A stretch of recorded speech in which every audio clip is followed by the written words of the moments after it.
What can we say? You can just feel it in the air. The USA is on edge right now. Here we are in 2021, a time when we hoped things would get better, but we still have so many things to figure out. Healthcare's a mess, big cities are dying, there's homeless people all over the place, we're politically divided. No matter where you stand politically, you have to admit, Americans need a big hug right now, but we have to social distance, so we can't do that. Of course, there's good places to live in here, areas that seem to be safe and happy, but we're not going to talk about that today. No way. Let's twist the knife even deeper. We're going to visit the worst places to live in the country these days and not hold back on anything. It'll be a true, under-the-cover, no-makeup glance at what's wrong with the country this year, using a handful of our states as examples. Now, whether you live in a good state or a bad state, you should probably be aware of what's happening in this country. That way you know where you should move or where you should stay, right? Now, some of the states we're going to talk about are going to be surprises, and some of them are going to be not a surprise. But let's just get started and rip the Band-Aid off right now. It won't hurt that bad. Come along, you people, give your land its due. The more you see of America, the better it'll look to you. No. There's a lot more to see, like Georgia. Georgia's moved up on this list since last year. Well, because it's not doing very well right now. Now, to determine the worst states to live in 2021, we looked at a number of metrics that most folks would find desirable, and then we flipped it around.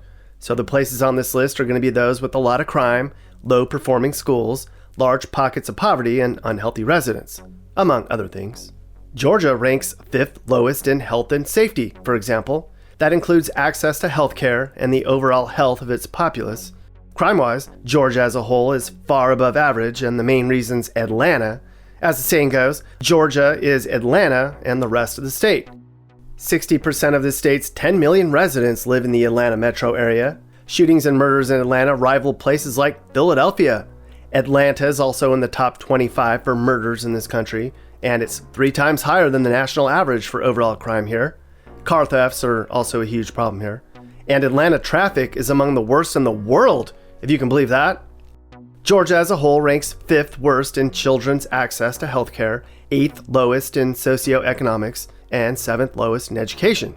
But Georgia has set itself up as a low-wage, low-tax, low-service state, which means reductions in education have meant poor-performing schools and less people going to college. And the smaller communities away from Atlanta are losing people or not growing very quickly. More than half of Georgia's small towns have lost people since 2010. Georgia was actually called the worst state in which to be poor in America too. It's just sad. Meanwhile, despite all the problems in states like Georgia, places that desperately need health education and gang crackdowns and better jobs, our current administration wants to send $4 billion to Central America to help stabilize things there. Brilliant. We're struggling here in so many places, but we want to help other countries get better. I just don't get it.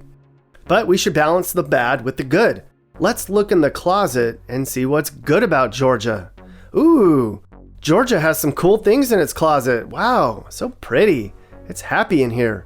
Georgia ranks 12th in the country for economic growth, so that's good, they're getting better. And Georgia ranks 11th for population growth too, so that's good. Maybe Georgia can turn some things around and get on the right track and get off this list. And there's so much more to see. So much more to see, like Missouri. Now, this is a dangerous, poor place where there isn't a lot of opportunity outside of its 2 metro areas, Kansas City and St. Louis.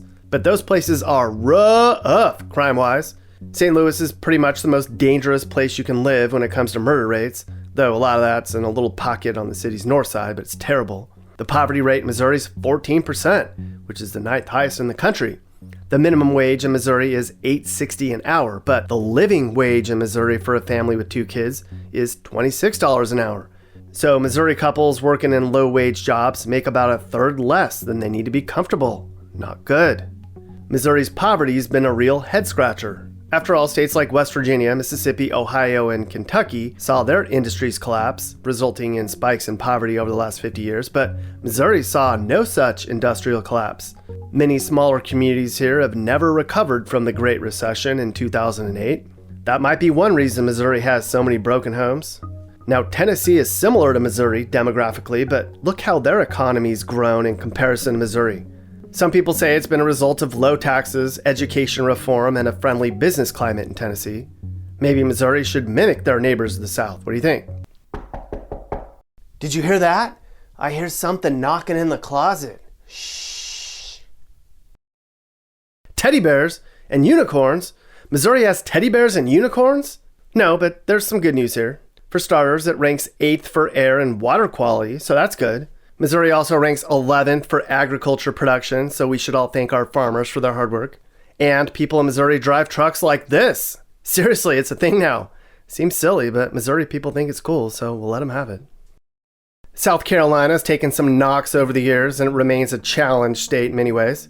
While there's a lot of pretty beach communities and places where the wealthy can roam, a lot of the state's very poor and dangerous. South Carolina is the 4th most dangerous state overall when you factor in both violent and property crimes. The state's main attraction, Myrtle Beach, has become untenable for families who want peace and quiet.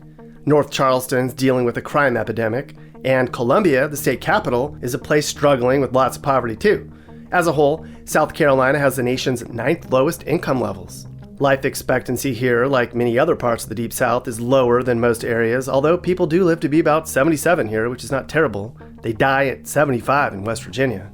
South Carolina has the 8th most broken homes, has the 4th worst credit scores, the 9th most foreclosures, has the 10th lowest incomes, and is 12th highest for poverty. Geez, we're just piling it on, aren't we? Sorry, South Carolina.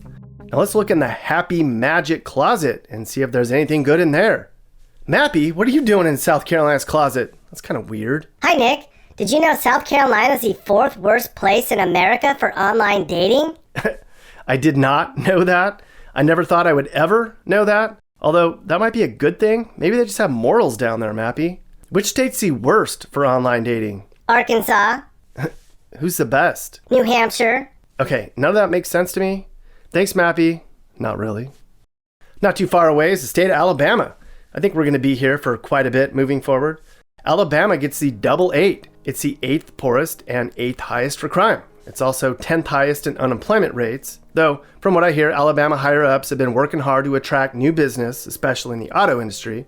But man, I saw Alabama firsthand last month, and what I saw was really eye-opening. This is just some random neighborhood in Dothan that I drove through. Dothan's the 7th most populated city in the state. This was literally the first place I turned into when I got to Alabama to kind of look around for a little bit. It's not an anomaly though. Here's a neighborhood in Montgomery, just a mile from downtown there. This place was even worse.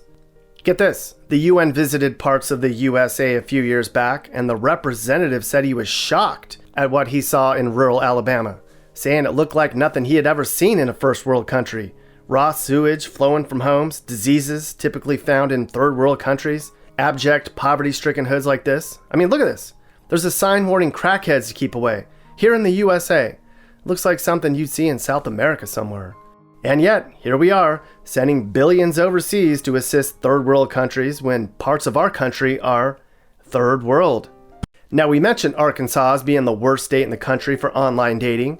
This study looked at everything from STDs, gross, to how much money people can spend on dates and how successful people are. Poor Arkansas folks, can't get a date. But it's not just the economy that's in the shitter here though. Crime in Arkansas is the 4th highest in the country, led by places like Little Rock and Pine Bluff. It's an extremely unhealthy state that ranks 3rd in infant mortality rates and 5th worst overall for health, including huge numbers of obese residents. This state also has the least number of college graduates per capita. But with some hard work, a college degree doesn't always mean anything these days anymore, and it's really expensive, so we can't hold that against them too much, right? Now, what's interesting about Arkansas is that the natural state ranked 10th in the nation for happiest states, according to a national poll that was conducted last year, so they're content. Good for them. Sadly, the state of Oklahoma is in a bad place. I mean, there's great people here, just like in all the other states we talked about so far. Health-wise, it's really bad. Oklahoma ranks 5th lowest for quality of public health, and it has terrible scores for infant mortality, obesity, suicide, number of people insured, and for mental health. The only category Oklahoma isn't in the bottom 10 for is smoking rates, and it's 14th for that.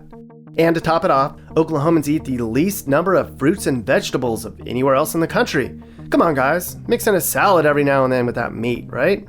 Oklahoma has America's 4th lowest home values too, which means it's affordable, but it also means there's very little demand currently. And considering that 43% of Okies carry guns, it might be surprising this state has America's 5th highest property crime rate. Another interesting fact, Oklahoma has the most women in their prison system than any other place in America. Some tough broads in the Sooner State, I gotta say. Okay, so let's look in their closet. Hey, it's all fruit and vegetables. That's where they went? Oklahoma, you guys can't hide all your fruits and veggies in here. You think we wouldn't find it? Come on, get in here and eat. Let's get you healthy. I'll grab the ranch. I love eating fruits and vegetables. They taste good. I know you do, little Mappy kid. Maybe you can set a good example and clean that plate off tonight at the dinner table and get a gold star on your chart. Hey! Louisiana's a mess currently. Why? Education's a big problem. The schools are bad, and education isn't a part of their culture here. Even warehouse jobs and car manufacturing plants need skilled workers with some sort of formal education, and Louisiana simply doesn't have those workers, which means businesses won't move there either. And there aren't a lot of big cities in this state that are vibrant and exciting with new growth and ideas.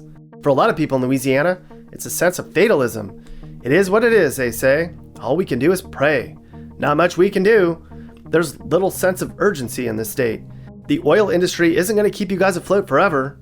Seems that voting down here is more ceremonial than anything else. Nothing really changes, which sucks. The Bayou State has some of the highest number of broken homes of all states. It's 3rd in crime, 3rd in uninsured residents, 3rd in poverty, 4th in income levels, and Louisianans are the 3rd least educated people in America. They also have the most obese residents and the 2nd worst diets in the country too. The kids are hungry, the adults are fat, and the teens are pregnant. Do we even want to look in their closet? Yeah, it's all cheeseburgers, cigarettes, and booze. Okay, we're not looking in any more closets. Sorry, it's just too much information. And there's so much more to see. West Virginia isn't really much better overall either. A lot of the problem is people are either leaving for better opportunities or dying or not having kids at all. West Virginia has the fewest families with young kids in the nation. The number of people having kids here per year has decreased 17% over the last 30 years. The bad economy and the birth rates are inversely related. Less people in the workforce means a bad economy, and a bad economy means less family growth. As a result, only 2 other states, New York and Illinois, had bigger population declines. And a somewhat reputable source said West Virginia is the least fun state to visit in the United States.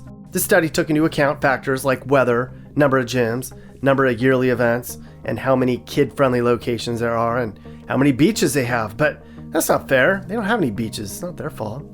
Plus, as you probably know, West Virginia has the highest overdose rate in the nation, has the highest diabetes and hypertension rates, it has the highest rate of kids being taken into state custody, it has one of the highest poverty rates, it has the 3rd highest cancer death rate, and the lowest rate of workforce participation. Man.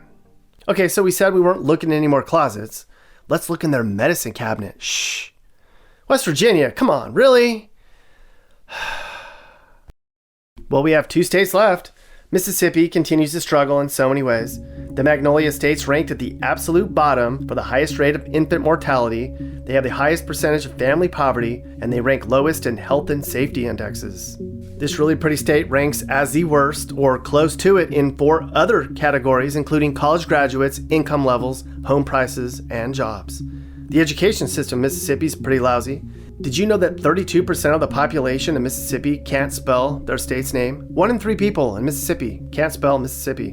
And with all this distance learning, the kids way out in the poor Mississippi communities don't have the resources to keep up, so they're falling behind even more. But here we are again. Last year we gave out $2.7 billion in foreign aid for things like infrastructure and internet connectivity, but we can't even get internet into our own damn rural homes. What the hell? Much of Mississippi also has a big shortage of medical doctors too. It's the 2nd highest in obesity and has the highest rates for women dying of heart disease and breast cancer. I mean, 1 in 5 people in Mississippi goes without healthcare because it costs too much. Should I show you how much money we spent on healthcare in other countries? You don't want to know. And finally, thank God, Mississippi has the 5th highest number of broken homes. All those single parents are struggling down there, I tell you. Another really inexpensive state, and our worst state, once again, is New Mexico. New Mexico is in last place for education and quality of childcare. Moreover, the land of enchantment has the third highest poverty rate in the country and is the most dangerous state of all, right ahead of Alaska. They see more break-ins, armed robberies, murders, and thefts here than anywhere else. Only 2/3 of kids finish high school in New Mexico, and 16% of New Mexican teens have a reading level of 1 out of 5, which is equivalent to barely being able to read a book meant for grade school kids. There's a huge wealth gap in New Mexico, and wages are really low for the unskilled. It's just a very poor, dangerous place in a lot of areas with very little opportunity outside of niche fields like engineering, military, and science, and there's very few of those jobs. But it has the 5th lowest cancer death rates in the nation, so that's good. When you look at the numbers, overall, New Mexico ranks towards the bottom in just about every single category you can measure. Are there any good things about living in New Mexico? Sure, the culture's dynamic, the food's great, and the land's some of the prettiest of all. But New Mexico has a long way to go before it becomes a place the rest of us admire too. So there we go, the worst places you could live in America this year. It's pretty sad and alarming actually when you look at the bad places in this country and compare them to the good places. If you live in one of the bad places we talked about and you're motivated to fix things, great. They need people to demand resources, and frankly, these areas just need people to actually care. If you are unhappy, there's things you can do. Just try and hang in there. We're pulling for you.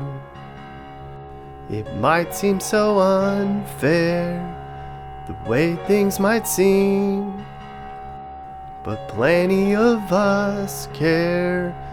We need you to dream. Fix all of the poverty and blight. Let's end all the crime.